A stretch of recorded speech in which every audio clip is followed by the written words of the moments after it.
Hi guys, my name is Ruann and I'm here to talk about a very important movement to the LGBT community since it's Pride Month, so I'm here to talk about Stonewall Riots. So let's begin. Pride these days is related with rainbow-saturated celebrations of the LGBT community, but the media hid what is now called the Stonewall Riots.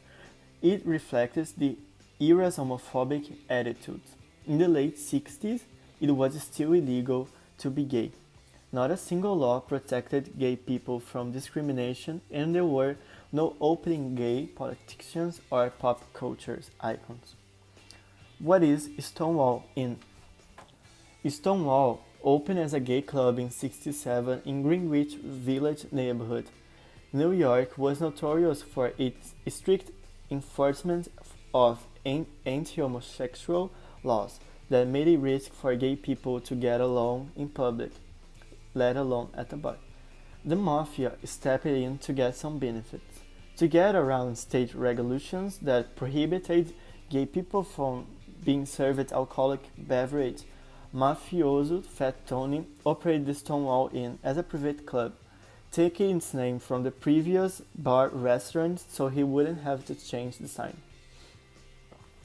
Transgender people were occasionally customers, but in that era, they self-identified as drag queens or transvestis, not transgender itself, and they rarely dressed in full feminine clothes, not mindful not just of street harassment, but of a law that forbids wearing more than 3 pieces of clothes of the opposite sex.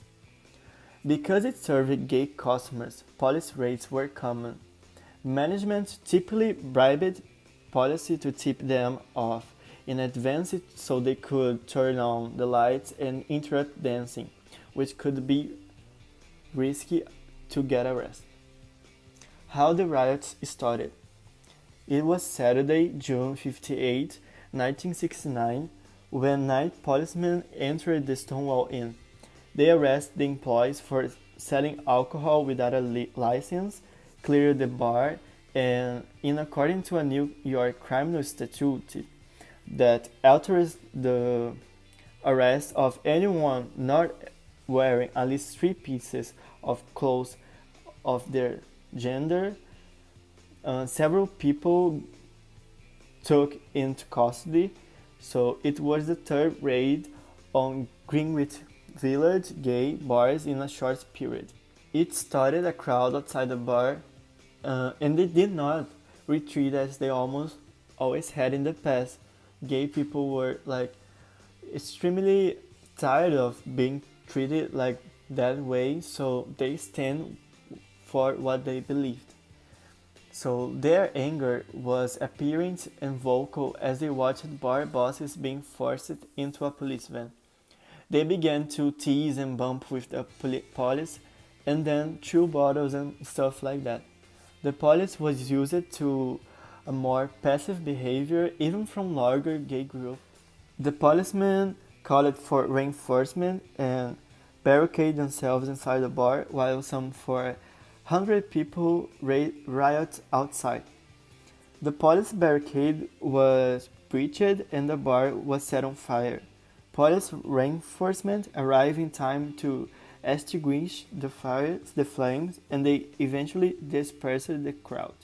The riots outside Stonewall Inn kept going for the next 5 days. Many histories characterize the uprising as a spontaneous protest against the policeman harassment and social discrimination suffered by a variety of social minorities in the 60s.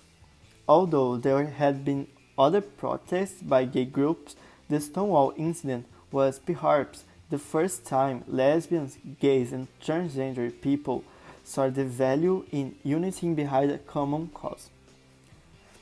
Occurring as it did in the context of civil rights and feminist movements, the Stonewall riots became a motivating force.